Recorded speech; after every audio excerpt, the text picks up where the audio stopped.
So sabi from this book, Saints Who Saw Hell, hell is the final guarantee that what we do here and now really matters. So we are placed on this earth precisely to prepare for heaven. Tayo nilikha ng Diyos at nilagay sa mundo to make the choice. The only reason nandito tayo sa mundo is to make a choice to be with Him. That's the only reason. Did the Lord put us on this earth to be happy? Yes or no? Nilagay ba tayo ng Diyos sa mundong ito para maging masaya? Yes or no? No. Mali. God placed us on this earth para maging banal. What does holiness mean? To have a relationship with God and with one another. Why? Because pag sinabi ko, gusto ko maging pare para maging masaya, hindi ako magiging pare. Dahil hindi madali ang buhay ng pare. I have to sacrifice so many things. So I cannot tell na the Lord put me on this earth simply to enjoy all of this, all the pleasures of the world. Mali yun. We are not made for this world. We are made for the next life. Or else, when we look at the life of Jesus, you can see He has so many sufferings. At yung krus niya, no? Sobra-sobra yung mga kahirapan niya, yung pagdurusa niya. So, when you become holy, you have a deep relationship with God, a loving relationship with God, then you become happy. Then you become happy. Happiness is a result of holiness. That's why sa langit, yung kasiyahan, kagalakan, between the three persons of the Trinity is based on their love. Doon nag-uugat yung kanilang kagalakan sa pag-ibig. Sa pag-ibig. So we should never forget that. That's why sometimes, to become holy, the Lord will allow crosses in our lives. Maraming kabigatan sa ating buhay. But if you learn to embrace it with love, you will experience a joy within your soul that is more intense than the pleasures that you will find in the world. I can assure you of that. Because yung mga santo, pag minasdan mo ang kanilang buhay, they were the most joyful people. Di ba, mga santo? But if you look at what they owned, yung mga pag-aari nila, yung pera nila, they were very simple. What was their secret? It was always love. So the more horrible we understand hell to be, the more marvelous we understand heaven to be. Okay?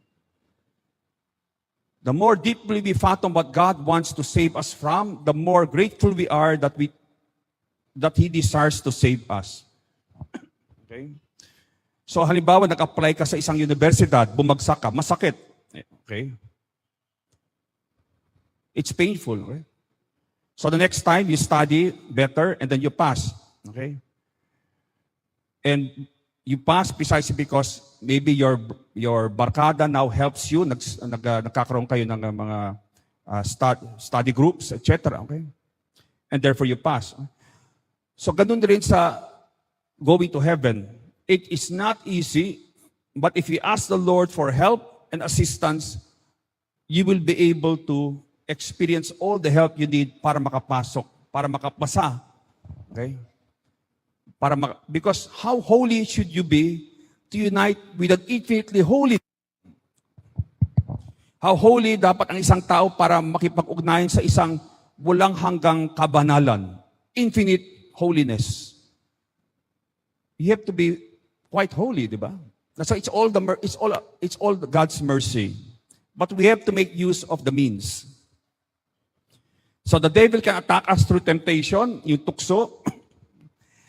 He can attack us extraordinarily through obsession, attack sa mind. As I mentioned, pwede siyang maglagay ng mga iba't ibang, we may say, ideya sa ating isipan. Oppression, he can attack the body. Halimbawa, binabangungot palagi tayo kapag tayo ay pupunta sa isang lugar na maraming mga spirito. Possession, of course, sinasapian. And infestation, kapag yung inyong bahay ay may mga paranormal occurrences. marami mga kababalaghan na nangyayari doon, marami mga paranormal experiences. Halimbawa, marami mga black figures, mga anino na naglalakad sa gabi, umiikot sa tahanan ninyo. Ang dami nagkakasakit doon sa tahanan na yan, sa bahay na yan. So this is what we call infestation. The devil is attacking an object. So the two targets of the devil, always, two major targets, the emotions and the mind. Okay? The devil wants to create so many emotional openings in a person. Sadness, anger, fear. Because kapag tayo bumagsak sa mga matinding mga damdamin na iyan, it attracts evil spirits at ginagatungan nila yan. Okay? Palagi nilang igagatong yung mga sugat natin. Okay? Especially if it is anger, fear, or sadness. The more fearful you are, the more sad you are or depressed, the more angry you are, automatically you can be sure. The more you are sure that an evil spirit will enter and attach to you. Because any of these three negative emotions attracts evil spirits. And they will aggravate your condition. Later on, from sadness, naging depressed ka na. Kailangan mo na kumuha ng mga medications for your depression. And also the mind, sinabi ko na kanina, the devil can put thoughts in your mind. Okay? Wala kang kwenta, magpakamatay ka na. Sa maraming mga kabataan, it's the same words always. You are worthless, kill yourself. It's all the same. Okay? So, always use spiritual warfare. Command the spirits that are attacking the mind of the young person to get out of the place. So guard your emotional life. We cannot exorcise someone who has unforgiveness. Right?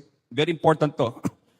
Many times, when we experience, hindi umaalis yung mga masasamang spirito sa isang tao, we ask always, have you forgiven everyone in your life?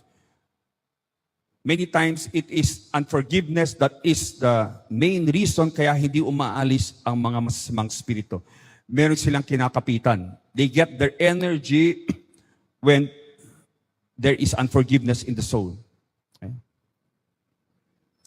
So remember that giving in to our emotions, okay, our sinful temptations, the sinful temptations is very, very dangerous because it gives power to the evil one. So constantly strengthen your will, discipline your emotions. Pag kayo ay tinukso, agad-agad labanan ninyo. Don't wait habang tumatagal. Okay? Kasi habang tumatagal, lumalakas ang tukso. Kapag may pumasok dyan na isang negative na thought, wala kang saysay sa buhay, okay, you are worthless. Immediately rebuke that. Okay? That is coming from the devil. That is not coming from the Lord. Automatic yan. Okay? So remove that because if you feed on that, little by little, you will start to experience the effects of listening to the devil. Okay? Babagsak ka sa napakaraming mga problema. Okay? So check your thought life also. Always be aware of what you are thinking because many times, akala natin galing yung ideya na yan mula sa ating utak, pero hindi natin alam ito'y galing sa labas ng ating utak, ito'y galing sa demonyo.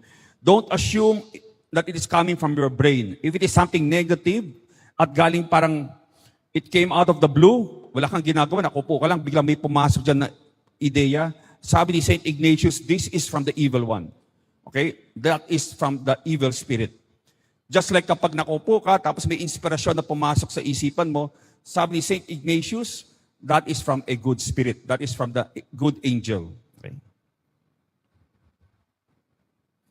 Don't forget to discipline your body so that you are not easily triggered by the devil.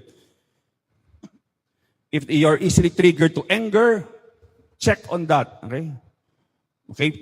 Discipline it because if it is not discipline, the devil will continue to trigger that weakness. For example, we can discipline our body through fasting. Okay? denying certain pleasures that one enjoys frequently, like maybe going to Starbucks, right? Remaining silent, gusto mo makipagchismisan, okay? Instead of speaking when the issue is not important. So these are some ways we can discipline our emotions. Para kapag dumating na ang tunay na tukso, we have the strength to be able to say no. So we can offer all of these sacrifices for reparation for our past sins, reparation to Jesus and Mama Mary, apostolate of praying for the benefit of the church, conversion of sinners, mga kaluluwa sa portfolio, and to dominate our human fallen nature. Our Lady of Fatima, sabi niya, sacrifice yourself for sinners and say many times, especially when you make some sacrifice, oh Jesus, it is for love of you, for the conversion of sinners and in reparation for sins committed against the Immaculate Heart of Mary. So also make use of indulgences. Sabi ni Saint Teresa of Avila kay Jesus, Lord, bakit itong Madre na to, parang no, she's a simple sister. She was not really very holy. Bakit nung namatay siya, nakita kong ang kanyang kaluluwa ay agad-agad pumasok sa langit? Jesus told her, because she made a lot of use of indulgences a lot of times. Okay? So let us again study and make use of indulgences. Yung mga plenary indulgence, mga partial indulgence. Napaka-importante niyan. When you're about to be judged by the Lord, you will be thankful that you have made use of all of these resources to experience God's mercy. Okay? So how do we secure our homes? I would like to talk a little about now the demons. Okay, so unang-una, hell is real at doon ang mga demonyo. It was created primarily for them. Now, who are the major demons that we will have to face in our life on this earth? Of those angels who had fallen from heaven, a third of them abide in hell. Yung pinakamatataas na mga demonyo ay nasa impyerno, doon sila tinapon. A third inhabit the air, we call them spirits of the air. And a third inhabit this world and tempt human beings. We call them the unclean spirits. Yung mga fallen angels sa impyerno, we call them demons. The fallen angels in the air, we call them the spirits of the air. The fallen angels in nature, we call them unclean spirits. Sila madalas ang nagpapanggap bilang mga engkanto, mga kapre, mga tikbalang, mga nuno sa punso. They appear in those forms. Or pwede rin silang magpakita in the form of isang namatay, kamamatay lamang na isang tao. They can take the form of a dead soul, a dead person. So there are three great demonic princes who are bound together with their leader, Lucifer. Lucifer himself has primarily placed as supreme ruler and monarch of hell. Siya yung pinakamataas. He is called Satan after he fell. But the first of his allies or generals is called Asmodeus. If you're in the ministry of exorcism, you will encounter Asmodeus many times. Of course, hindi mismo si Asmodeus ang kinakalaban mo. Usually, it's one of his generals. Because Asmodeus is one of the high demons at hindi siya makaalis o makakalabas sa impyerno. Okay? He sends his demons, his followers, to attack. Hindi siya mismo. This Asmodeus had formerly been one of the cherubim, but now presides over all the vices and sinful lusts of the flesh. Next was a demon called Mammon. Okay? So Asmodeus, specialization niya ang mga kasalanan ng laman, the sins of the flesh. Si Mammon, pera, okay? Kayamanan. That is his specialty. To tempt us to greed and avarice. He had been formerly from the angelic choir of the thrones. He is now the leader of the vice of avarice. The third in rank of the henchmen of Satan is Beelzebub or Baal Zebul. You find that in the Old Testament. Okay? He had been a member of the dominions, and he is the one in charge of all occult practices, idolatry and superstition, witchcraft, Satanism. Siya ang namumuno sa mga gawain na ito. These three demons are able to send forth other malign demons who are their vassals to cause disasters or catastrophes.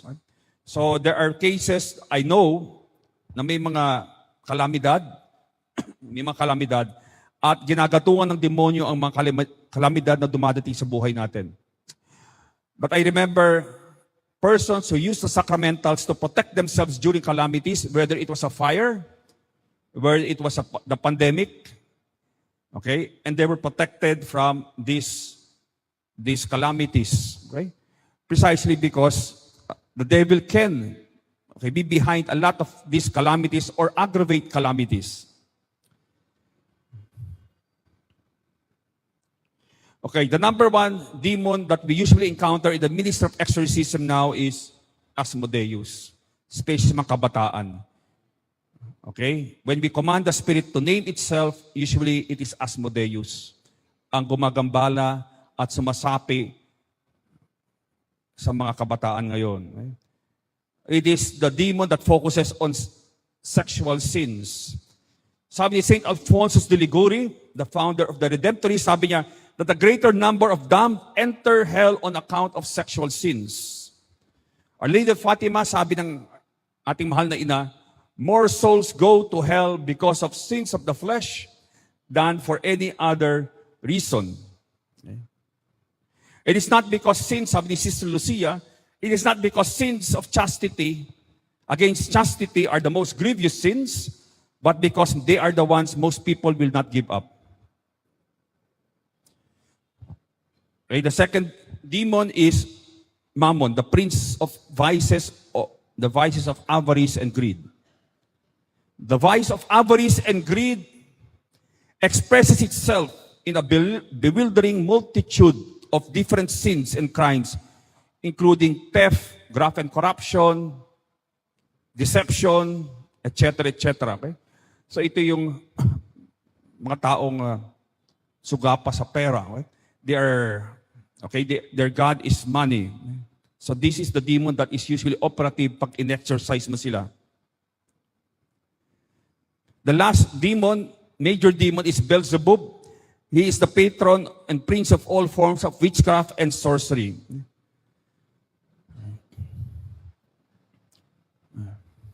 Okay. What do they do? Dito sa ating bansa, napakaraming ating mga pamahiin. Why? Because what does this particular demon, what does it do? Instead of relying on God alone, papasok ang demon at sasabihin niya, God will not give you these things. Pumunta ka na lang sa occult practitioner na iyan. Di ka gagaling sa Diyos. Pumunta ka sa albularyo. Okay? Or the Lord will not guide you in your life. Pumunta ka sa manghuhula. Okay? For example, so you can see, itong mga occult practices is a sin against the first commandment because we are telling God that, Lord, hindi ka sapat sa buhay namin. I have to have my house feng shuied, for example, or have all these Buddhas in my house para mag-attract ng good luck or swerte. Okay, so you are actually telling the Lord, boom, Lord, I need these other powers, these other deities, because He will not give me these things. Kaya nakakalungkot, there was this case that I had. Ayaw talaga niyang bitawan yung kanyang mga pamahiin, yung kanyang mga Buddhas, yung mga feng shui. Sabi ko, why don't you want to renounce them? Sabi niya, because, actually, it was not me, it was another priest. But sabi niya sa paring ito, because my spiritual blessings came from God, but all my financial blessings came from Buddha. Pwede ba yan? Di ba? Pwede ba yan? Imposible yan, di ba? Because Buddha is not a God. Okay? Remember, Buddha is simply a philosopher. Okay? The philosophy of Buddhism mixed with paganism, In India and China, ginawa nilang Diyos si Buddha, but he never claimed he was God. Only Jesus Christ was the only person in history who claimed that he was God and was able to prove that he was God by resurrecting from the dead. So, halimbawa, you are grieving, okay? Nagdadalamhati ka, nandun yung mga spiritista. Okay? Baka gusto mong kausapin yung asawa mo, okay? Yung kamamatay lamang, baka gusto mong kausapin siya. Okay? Baka may mensahe ka para sa kanya. So imagine, this person will now conjure the soul of your beloved spouse. Of course, demonyo yan. Because no one has the power to call a soul from heaven, hell, or purgatory. Pag may sakit ka, nandun yung mga faith healers, witch doctors, and energy and psychic healers. Pag nababalisa ka, nandun yung mga fortune tellers. Instead of using discernment, you go to fortune tellers to make a decision. Okay? You get victimized, naging biktima ka, nandun yung mga mambabara, mangkukulam para gumanti para sa'yo. Okay? You are lonely, there are the sorcerers who can teach you how to make gayuma. Okay? Kaya kapag palagi may taong nagbibigay palagi kayo ng chocolate cake, mag-ingat po kayo. Okay? All my cases, nagtaka nga ako noon because why would gayuma be always mixed with chocolate? At sabi ng isa, Father, because you cannot taste the gayuma, okay, pag with chocolate. Okay? So, be careful kapag marami. Kasi I had cases wherein pinapakain sila ng kain naman ng kain, okay? Later, na-possess na, o, okay, parang naging obsessed na, okay, sa maling tao, okay? Sa maling, to the wrong person. Okay? So devil can attach the emotions and make you feel obsessed with a person. If you unfortunately eat a gayuma and you're not in the state of grace. Okay, so this was a vision given to a saint, Mary of Agreda. Nung natalo ang mga demonyo, nung si Jesus ay pinako sa krus, okay, the demons gathered together and planned how to destroy families. At ito ang narinig ni Venerable Agreda. Demons assigned themselves to different tactics. Some charged themselves with perverting the inclinations of children at their conception and birth to attack their sexual identities. So even in the womb, you have already to pray for protection for your unborn child. Others to induce parents to be negligent in the education and instruction of their children, to cause hatred of parents among the children, and to create hatred between husbands and wives. So there are demons that are specializing in these attacks. So always maintain unity as a family. The more united a family is, the more in my experience, sa aking karanasan, when I see a family is very united, I see very little of the devil there. Okay? That means the presence of the devil is minimal in a family that is totally united. Okay? Pero kapag watak-watak, yung isang pamilya ay watak-watak, okay, one goes to mass at a certain time, yung isa hindi na nagsisimba, etc. I see when I go and deal with these families, they have so many demons attached to them. That I had to exercise not only them, but also their homes. And so I always try to maintain unity as a family because that is a sign of the presence of Christ in the family. Kapag united yung isang pamilya, they do things together, the devil nandidiri sa dyan. And he wants to get out when there is always unity in a family. So division is a sign that a community or a family has already been infiltrated. Because the devil, bago siya umatake, he will divide and then conquer. He will isolate, then subjugate. Kaya mga kaso namin mga kabataan na napossess, usually, if I ask the relationship with their family members, yung mga relatives nila, yung kadalang magulang, they are isolated. May sariling mundo sila. Kaya the devil was able to work on their thinking, their emotions, talagang madali silang inatake ng demonyo because there was no spiritual, emotional, relational, psychological support. The devil had isolated them. So the more divided a family, the more one sees the presence of all the vices and all sorts of evil. Talagang pinaglaruan na ng ang pamilya na iyan. The more dysfunctional emotionally, psychologically, and spiritually a family is, the more divided it is. The more a family is united in doing things like going to Mass, praying the Rosary, the more the presence of Christ is there. Because the Lord promised, where 2 or 3 are gathered in my name, I will be there. Right? Kaya nakakalungkot kapag yung ina lamang o yung tatay lang ang nagdadasal. Okay? All the rest are atheists na. Okay? But 2 members of the family praying together, the presence of Christ immediately is there. The more people are praying together, mas patindi ang presensya ng Panginoon doon sa pamilyang iyan. The more members of a family are gathered in prayer, the more powerful the Holy Spirit is. And the more powerful the presence of Christ is. And evil spirits sense that. Okay? Nandidiri sila at ayaw nila yung ganyang paligid kapag nandun sila sa loob ng tahanan na yan. Sabi ni Venerable Fulton Sheen, the diabolic comes from the Greek word to tear apart. The spirit of the diabolical is one that destroys unity, that breaks asunder. That's why the number one tactic now of the devil is to destroy marriage, through divorce and all these other, only God, it's God who joins, and only God can separate, and He will never separate what He has joined. God doesn't change His mind. God doesn't change His mind. He will give you all the graces to be faithful to your commitment. Because when you enter the vocation of matrimony, automatically that is the way that the Lord has chosen for you and has validated that this is the way that you will become holy. You will never become holy with someone else anymore. So ganun rin, when I became a priest, when I got ordained, I cannot simply say, Lord, parang mahirap na, puro kademonyo yung nangyayari sa akin, di ba? Ang dami mga harassments. I can say, can I take a break? Can I leave the priesthood and find another life? Hindi pwede yun, di ba? Love always makes a choice. It's not what you feel like. It is always a choice. And it is a choice that is committed to the end. So go as a family to the sacraments, the Mass, pray together. Unity is not simply the absence of conflict, hindi nagpapansinan, but the proper ordering of priority. Okay? That means you are living out the family values, the values of Christ.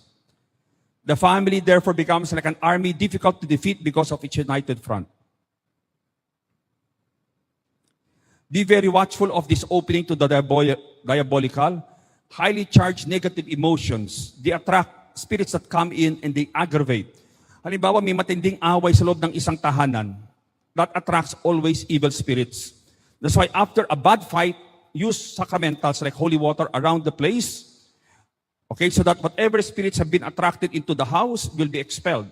Or else, kapag may mga pumasok sa inyong tahanan, dahil may matinding away kayo, at may pumasok doon mga masasamang spirito, your next fight will be even worse.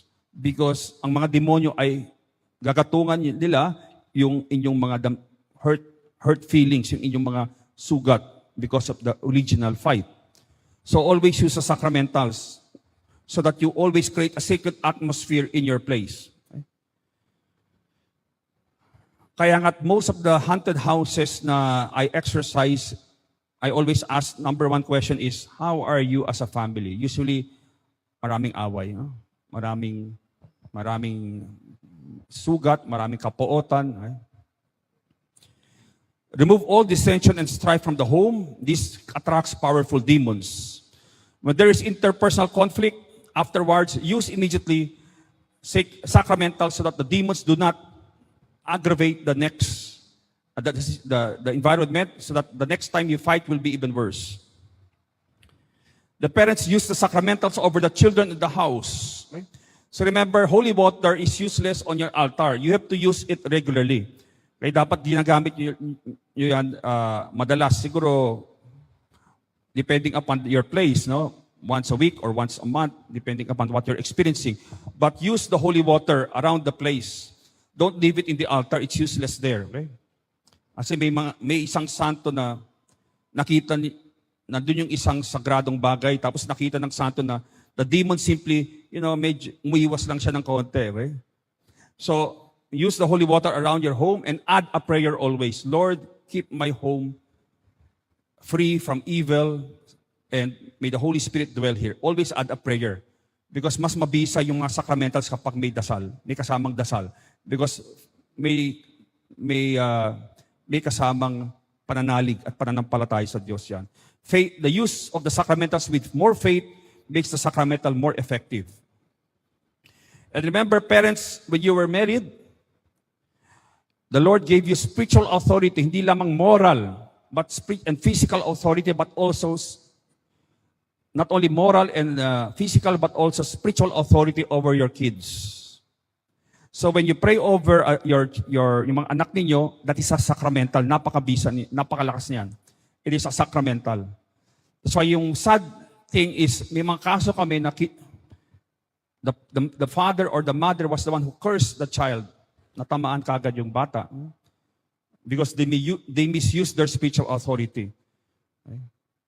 So, remember, dear parents, we have cases wherein children were possessed, but the parents use the sacramentals regularly sa kanilang mga anak, like holy water or exorcise oil sa noon ng kanilang mga anak. And later on, the children were liberated from all diabolical attacks. Okay? That is how powerful the sacramentals are. Used by parents because of the sacrament of matrimony. Nung ako inordinahan isang pare, the Lord gave me spiritual authority to cast out demons. When you were married, yung mga mag-asawa who were married in the church, the Lord gives you spiritual authority to cast out demons from your family. Because you have spiritual authority over the members of your family. That is the domestic church that the Lord has placed you in.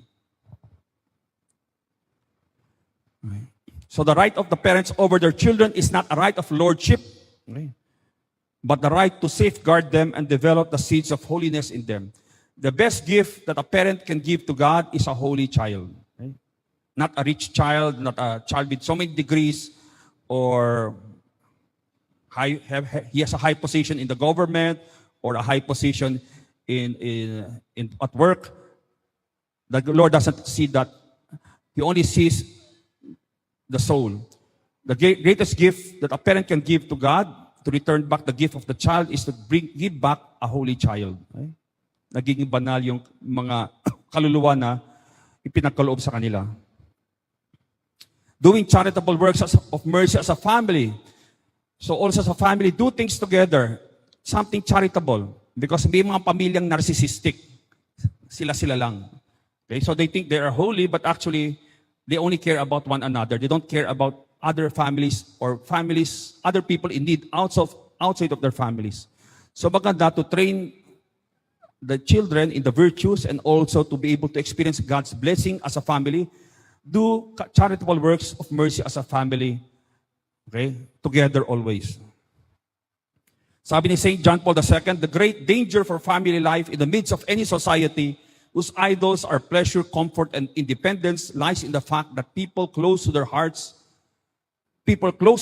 and become selfish. Also have family devotions that the family finds meaning in. Like, for example, ngayon, kailangan yung devotion to the divine mercy, the chaplet. Okay? So try to have some beautiful devotions that you can hand on to your children, and the children will hand on to the next generation. Have a real devotion to the saints and angels. Okay. Especially Mama Mary.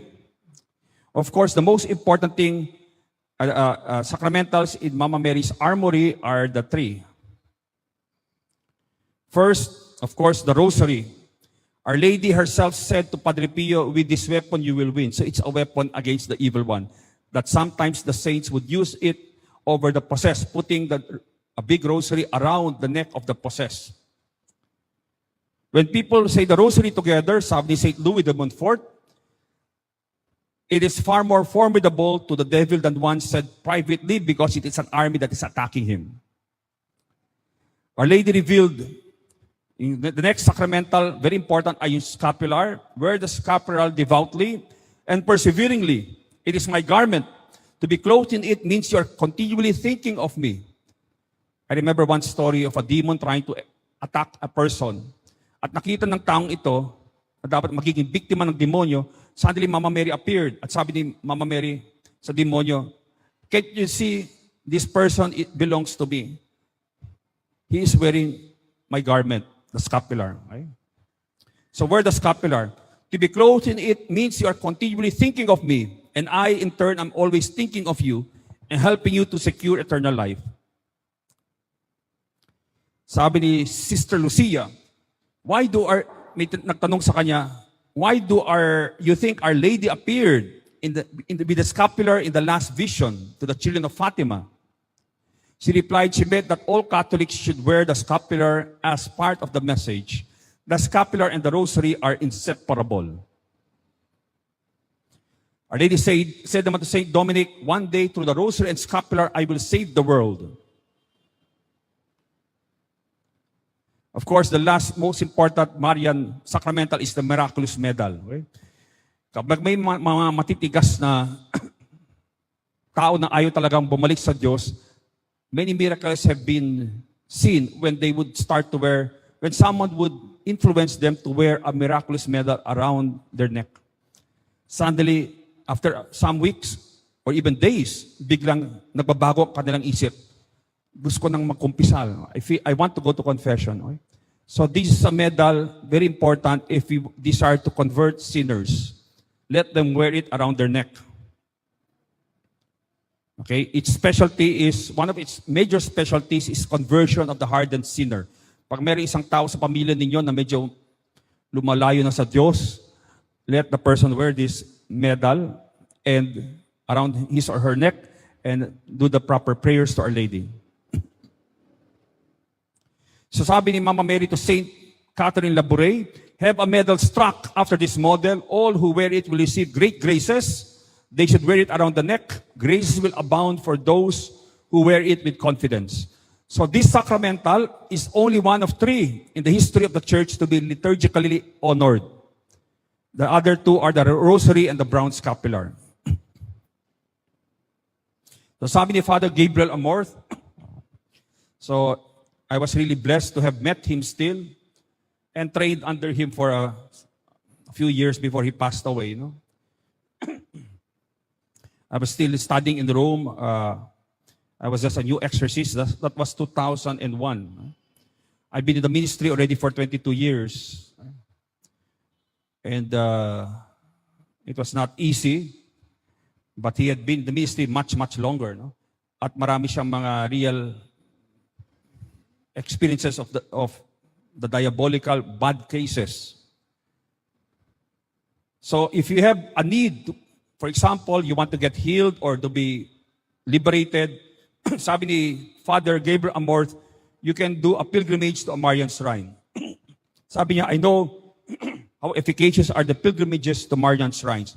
So go with a certain need. Okay?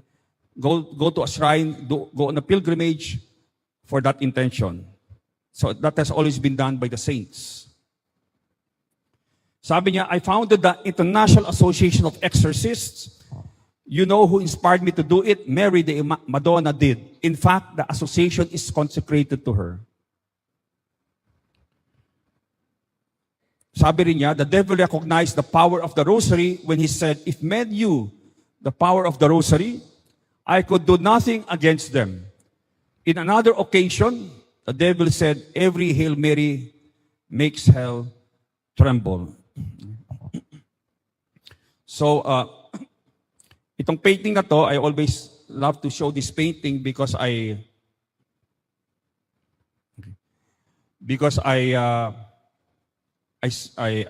saw that it is from 8th century, it's 8th century old, ng 8th century pa yan. Okay? And it was found in the catacombs. And the prayer below it is, Hail Mary, full of grace, punch the devil in the face. Okay? Kaya nakita ko, sinasapak ng ating mahal na ina yung demonyo. Okay? So, Hail Mary, full of grace, punch the devil in the face. nagulat nga ako kasi this is an 8th century mosaic painting in the catacombs. Sabi ko, meron palang humor din yung pala yung mga early Christians, no? Kahit sila ay pinapakain na sa mga leon at sinusundog na, no? They could still make these types of sayings. So the second most powerful saint in heaven is Saint Joseph. Saint Joseph is a terror of demons. He protected the Holy Family and will also protect our families if we invite him into our homes. A powerful sacramental that we use, especially those attacked by the spirits of lust, of Asmodeus, is the Saint Joseph's cord. Okay? Very effective sa mga temptations against chastity.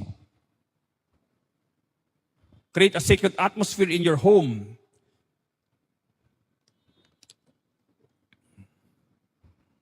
Make sure all rooms have sacramentals and all religious objects have to be blessed by a priest. Huwag lang kayo bili ng mga sacred religious objects at hindi nyo pinapabless sa pare. Because a number of times, the demons attach to these religious objects. I remember yung isang in-exercise namin na bahay, the demon was in a big statue of Christ the King.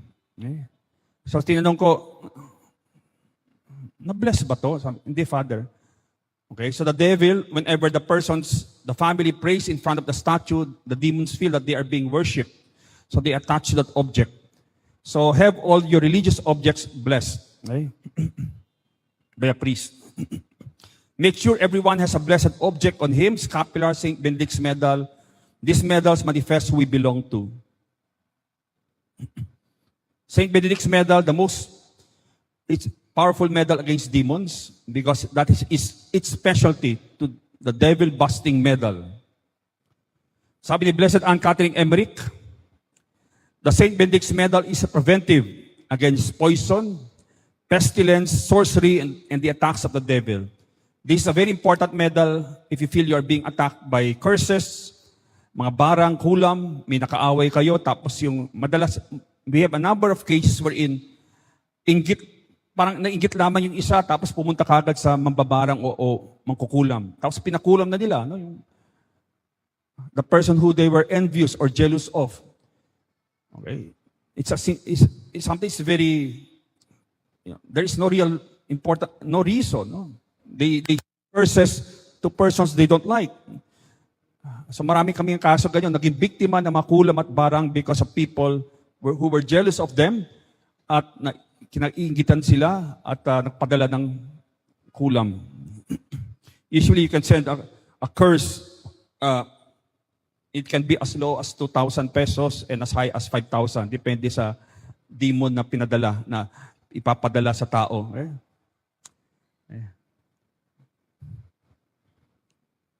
Now in the book of Exodus, God states, "You shall not have other gods besides me."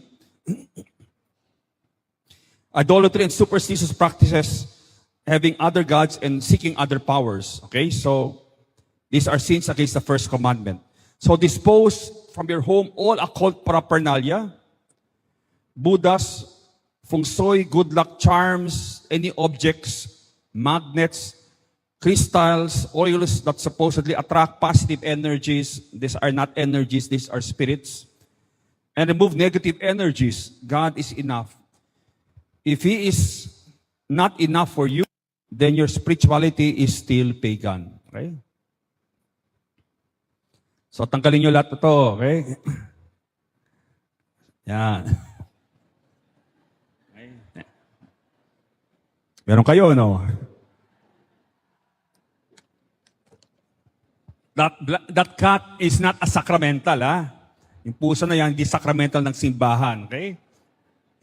Yung sabi, come in good luck, come in good luck, come in good luck. Okay, sabi ko nga, there is no swerte o malas. Okay? You cannot attract positive things from the universe. Everything is under the divine power and control of God. Okay? So dapat malinaw sa atin yan. Kasi pag gumamit ka ng mga ganito, then you are using spiritual means outside of the kingdom of God. At doon papasok ngayon yung mga masasamang spirito.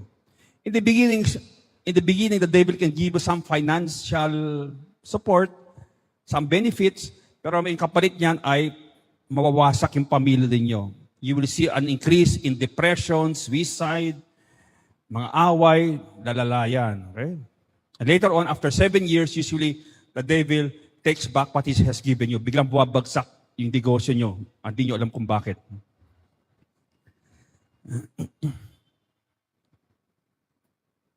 So always have on hand a manual of prayers of liberation and protection. Pray them regularly and from the heart. So when we have, pag meron kayong mga prayer books para sa healing, don't forget to also have prayer books to expel evil spirits. Right? Because the devil is much more dangerous than a sickness. Okay? And many people, naniniwala sila sa demonyo, but they do not have a practical knowledge of the devil. Paano siya umatake? So, simple prayer of liberation is, in the name of Jesus, kasi yung iba kapag may ma-encounter sila mga engkanto, basta, umalis ka dito. Okay? Don't say that. Okay? You have to use always the name of Jesus because against a fallen angel, talo ka.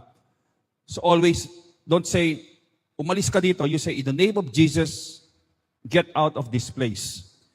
In the name of Jesus, command the demon to depart. I command you, evil spirit, halimbawa, binabangungot ka, gumising ka. In the name of Jesus, I command you, spirits harassing me now, I command you to depart and go to the foot of the cross. Ibig sabihin, sa paanan ng krus. That means I send you to Jesus. We send them to Jesus so Jesus will deal with them in accordance with His will. And then, pray to the Holy Spirit. Lord, fill up the empty spaces left by the spirits. Have an infilling of the Holy Spirit. Okay, command to depart. Tell them where to go or else baka pumunta sa kapitbahay ninyo. Okay? So, ingat kayo dyan. Okay? I remember one exorcist, no? He was exorcising a demon. Sabi ng demon, saan ako pupunta? Sabi ng exorcist, kahit saan. Pumunta, ha? Sa kubeta, doon sa toilet, pwede ba? Sige, punta ka dyan. After the exorcism, nag-CR siya. Doon, he experienced physical assault, right? Sa banyo, right? Because he sent the demon there and he forgot that he sent it there, it was there, right? So, hinintay siya na mag-CR, tapos doon siya inatake.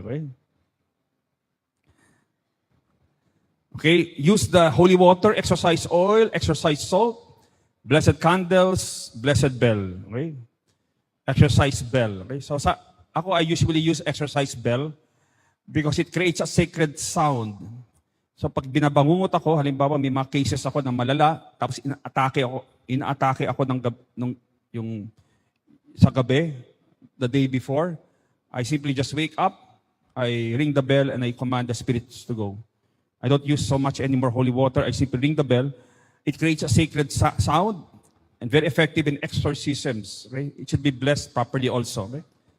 Candles create a sacred, when the candle is lighted, it creates a sacred smoke that will purify the entire place. Kapag halimbawa marami kang distractions, hindi ka mapagdasal, light a blessed candle. That will remove all distractions. Common areas of infestation. Usually, mga kwarto na malapit sa mga matatanda at mga talagang lumang-lumang mga puno. Corner rooms, use sa sacramentals there. Mga kwarto sa sulok-sulok. Usually, demons tend to attach to trees and corner rooms. Bathrooms and toilets, mga bodegas. Doon sila usually nananahan at kumakapit sa isang bahay. Playrooms, large mirrors, especially antique mirrors, madalas sila kumakapit rin dyan. No? Kaya marami mga cases ng mga kabataan na nagmamass possession because they went to a mirror and they conjured a spirit. Okay? Halimbawa sa CR ng isang school, okay? Nag-Bloody Mary sila. No? They try to conjure ghosts and they get possessed. Gregorian music played regularly in the home. It creates a sacred sound. So if you want to create a sacred sound in your room, play Gregorian music. Pag inaatake ka ng demonyo, play Gregorian music. Very, very effective. Because the devil hates Latin, and especially Latin prayers. That's why when we do an exorcism, I always command in Latin. Because ayaw ng demonyo yung Latin. And also, it also tests that person, it tests if the person is really possessed. Because If the person is able to understand what I'm saying in Latin, ibig sabihin talagang possessed yung tao. Okay? Minsan, the devil will even correct us exorcists. They will say, Father, mali yung Latin ninyo. Eh. Dapat ito yung ganito pagbigkas niya. No? Tama. Okay, so that can happen. Don't forget to have your animals blessed also, because demons can possess homes, objects, and animals and plants, like balete trees. So remember, the elementals, the wandering souls, the pagan deities, mga anitos natin are all fallen angels. Okay? There's no such thing as wandering souls. Okay? Yung mga kaluluwa na naiwan dito. There are poor souls in purgatory. They can ask for prayers, but hindi sila attached dito sa mundo at hindi nila alam kung saan patungo. Okay? They are stuck. That is wrong. When we die, we're immediately judged by God sa particular judgment. At the very moment of death, hinahatulan na tayo ng Panginoon.